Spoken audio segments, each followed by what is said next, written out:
श्रीमद् वाल्मीकि रामायण के सुंदर कांड में 48वें सर्ग में सीता जी का हनुमान जी को पहचान के रूप में चित्रकूट पर्वत पर घटित हुए एक कौवे के प्रसंग को सुनाना, भगवान श्री राम को शीघ्र बुला लाने के लिए अनुरोध करना और चूड़ामणि देना। सीता के इस वचन से कपि श्रेष्ठ हनुमान जी को बड़ी प्रसन्नता हुई। वे बातचीत में कुशल थे। उन्हें पूर्वोक्त बातें सुनकर सीता जी से कहा, देवी आपका कहना बिल्कुल ठीक और युक्ति संगत है। शुभ दर्शने, आपकी ये बात नारी स्वभाव तथा पतिव्रताओं की विनयशीलता के अनुरूप है। इसमें संदेह नहीं कि आप अबला होने के कारण मेरी पीठ पर बैठकर 100 योजन विस्तृत समुद्र के पार होने में समर्थ नहीं है। जनक नंदिनी, आपने जो दूसरा कारण बताते हुए कहा कि मेरे लिए श्री रामचंद्र जी के सिवा दूसरे किसी पुरुष का स्वेच्छापूर्वक स्पर्श करना उचित नहीं है, यह आपके ही योग्य है।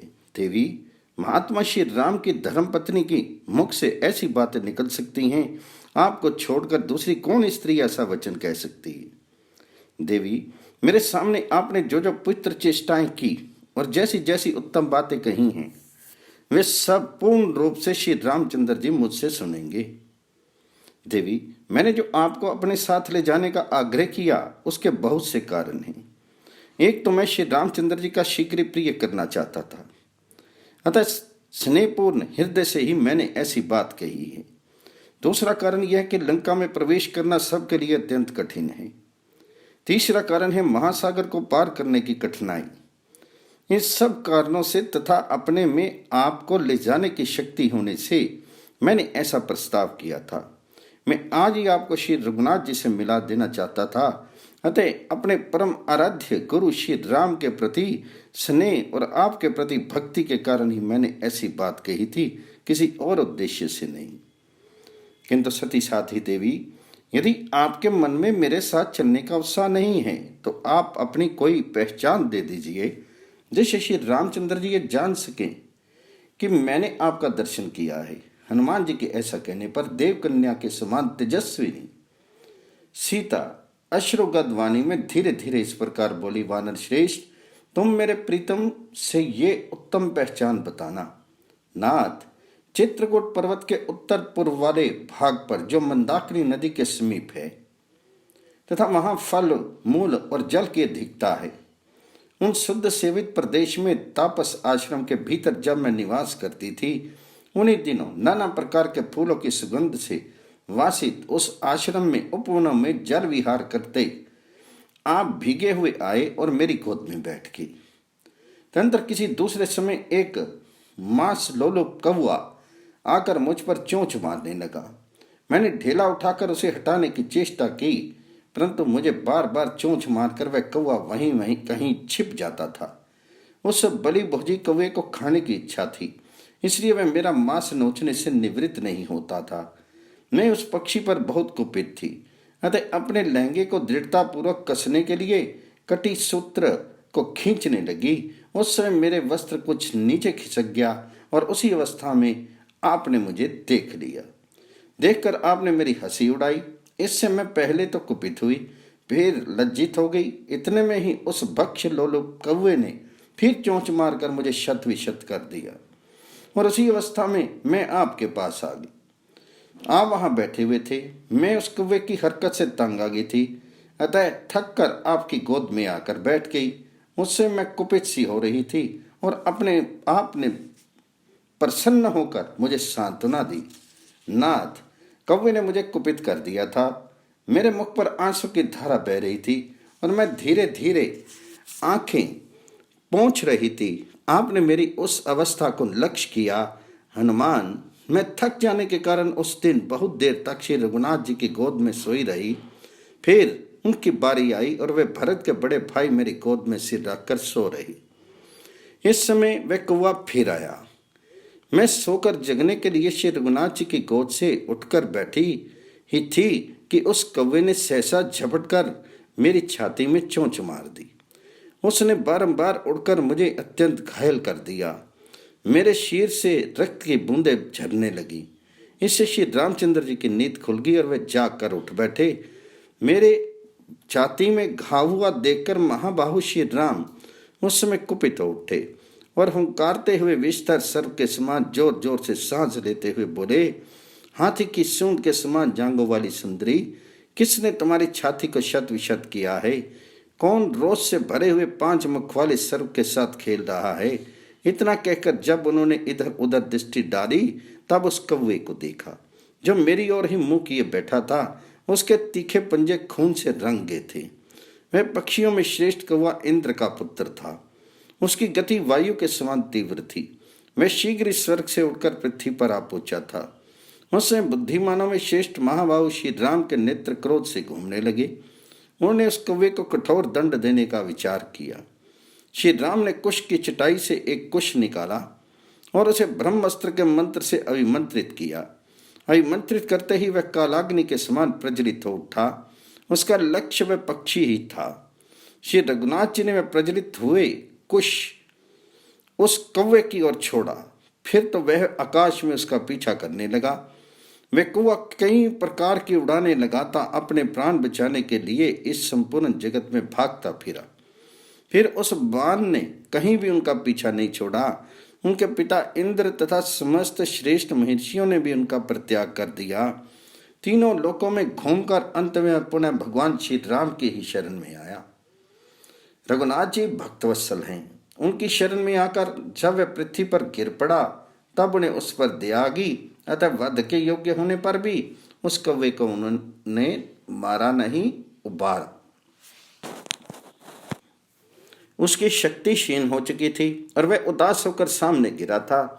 इस अवस्था में उसको लक्ष्य करके भगवान जी बोले, ब्रह्मास्त्र को तो व्यर्थ किया नहीं जा सकता, अतः बताओ इसके द्वारा तुम्हारा कौन सा अंग भंग किया जाए। फिर उसकी सम्मति के अनुसार श्री राम ने उस अस्त्र से उस कौवे की दाहिनी आंख नष्ट कर दी। इस प्रकार दायां नेत्र देकर वह अपने प्राण बचा सका। तदनंतर दशरथ नंदन राजा राम को नमस्कार करके उन वीर शिरोमणि से विदा लेकर वे अपने निवास स्थान को चला गए। कपिश्रेष्ठ, तुम मेरे स्वामी से जाकर कहना, प्राणनाथ पृथ्वीपते, आपने मेरे लिए एक साधारण अपराध करने वाले कौवे पर भी ब्रह्मास्त्र का प्रयोग किया था। फिर जो आपके पास से मुझे हार ले आया उसको आप कैसे क्षमा कर सकते हैं?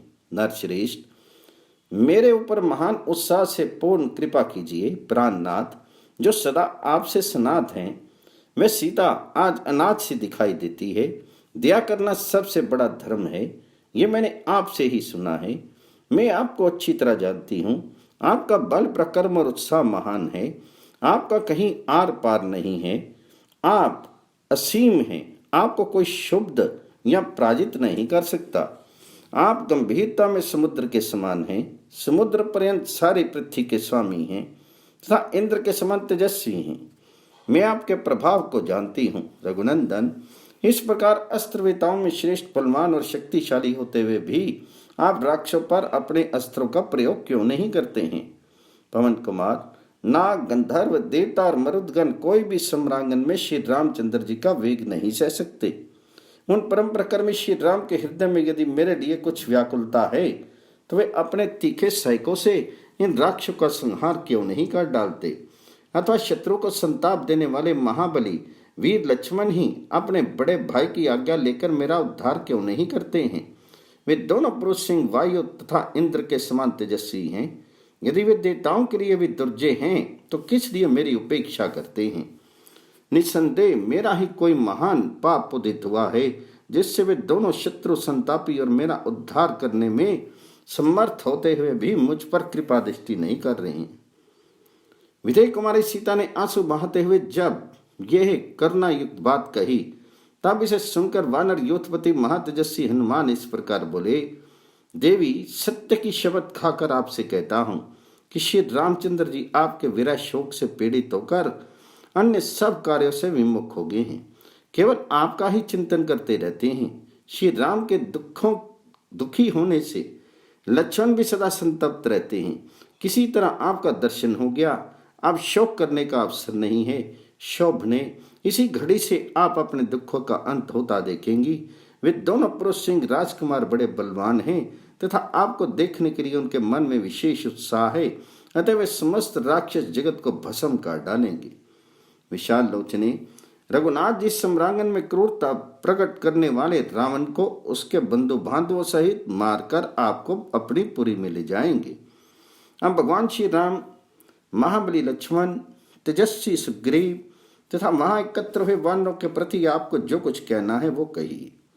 तो हनुमान जी के ऐसा कहने पर देवी सीता ने फिर कहा, कपिश्रेष्ठ, मनस्विनी कौशल्या देवी ने जिन्हें जन्म दिया है तथा जो संपूर्ण जगत के स्वामी हैं, उन श्री रघुनाथ जी को मेरी ओर से मस्तक झुकाकर प्रणाम करना और उनका कुशल समाचार पूछना।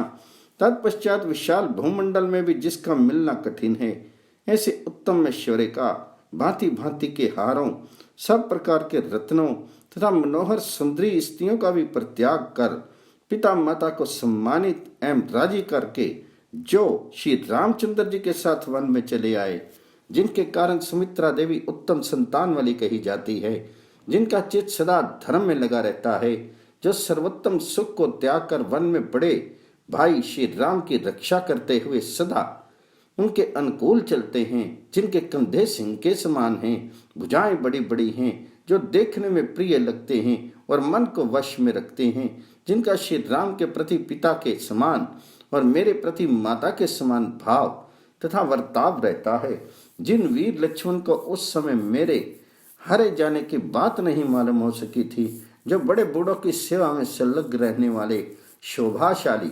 शक्तिमान तथा कम बोलने वाले हैं, राजकुमार श्री राम के प्रिय व्यक्तियों में जिनका सबसे ऊंचा स्थान है, जो मेरे ससुर के सदृश पराक्रमी हैं, तथा श्री रघुनाथ जी का जिन छोटे भाई लक्ष्मण के प्रति सदा मुझसे भी अधिक प्रेम रहता है, जो पराक्रमी वीर अपने ऊपर डाले हुए कार्यभार को बड़ी योग्यता के साथ वहन करते हैं, तथा जिन्हें देखकर श्री रघुनाथ जी अपने मरे हुए पिता को भी भूल गए हैं, अर्थात जो पिता के समान श्री राम के पालन में दक्षित रहते हैं, उन लक्ष्मण से भी तुम मेरी ओर से कुशल पूछना और वानर श्रेष्ठ मेरे कथन के अनुसार उनसे ऐसी बातें कहना जिन्हें सुनकर नित्य कोमल पवित्र दक्ष तथा श्री राम के प्रिय बंधु लक्ष्मण मेरा दुख दूर करने के लिए तैयार हो जाए।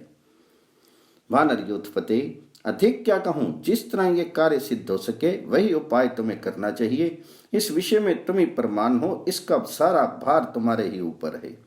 तुम्हारे प्रोत्साहन देने से ही श्री रघुनाथ जी मेरे उद्धार के लिए प्रयत्नशील हो सकते हैं।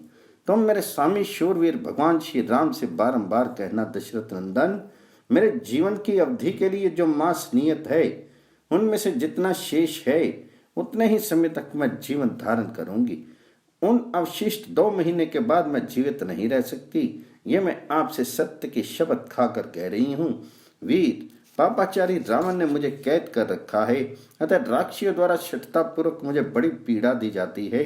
जैसे भगवान विष्णु ने इंद्र के लक्ष्मी का पाताल से उद्धार किया था, उसी प्रकार आप यहाँ से मेरा उद्धार करें। ऐसा कहकर सीता ने कपड़े में बंधी हुई सुंदर दिव्य चूड़ामणि को खोलकर निकाला और इसे श्री रामचंद्र जी को दे देना। ऐसा कहकर हनुमान जी के हाथ में रख दिया। उस परम सुंदर मणि रत्न को लेकर वीर हनुमान जी ने उसे अपनी अंगुली में डाल लिया। उनकी बाँ अत्यंत सूक्ष्म होने पर भी उसके छेद में नहीं आ सकी। इससे जान पड़ता है कि हनुमान जी ने अपना विशाल रूप दिखाने के बाद फिर सूक्ष्म रूप धारण कर लिया था। मैं मणि रत्न लेकर कपिवर हनुमान जी ने सीता जी को प्रणाम किया। उनकी प्रदक्षिणा करके वे विनीत भाव से उनके पास खड़े हो गए। सीता जी का दर्शन होने से उन्हें महान हर्ष प्राप्त हुआ था। वे मन ही मन भगवान श्री राम और शुभ लक्ष्मण के पास पहुंच गए थे। उन दोनों का चिंतन करने लगे थे। राजा जनक की पुत्री सीता ने अपने विशेष प्रभाव से जिसे छिपा कर धारण कर रखा था, उस बाहुमूल्य मणि रत्न को लेकर हनुमान जी मन ही मन उस पुरुष के समान सुखी एवं प्रसन्न हुए, जो किसी श्रेष्ठ पर्वत के ऊपरी भाग से उठी हुई प्रबल वायु के वेग से कंपित होकर पुनः उसके प्रभाव से मुक्त हो गया हो। तदंतर उन्होंने वहीं से लौट जाने की तैयारी की। इस प्रकार श्री वाल्मीकि निर्मित आर्ष रामायण आदि काव्य के सुंदर कांड में 38वां सर्ग पूर्ण हुआ।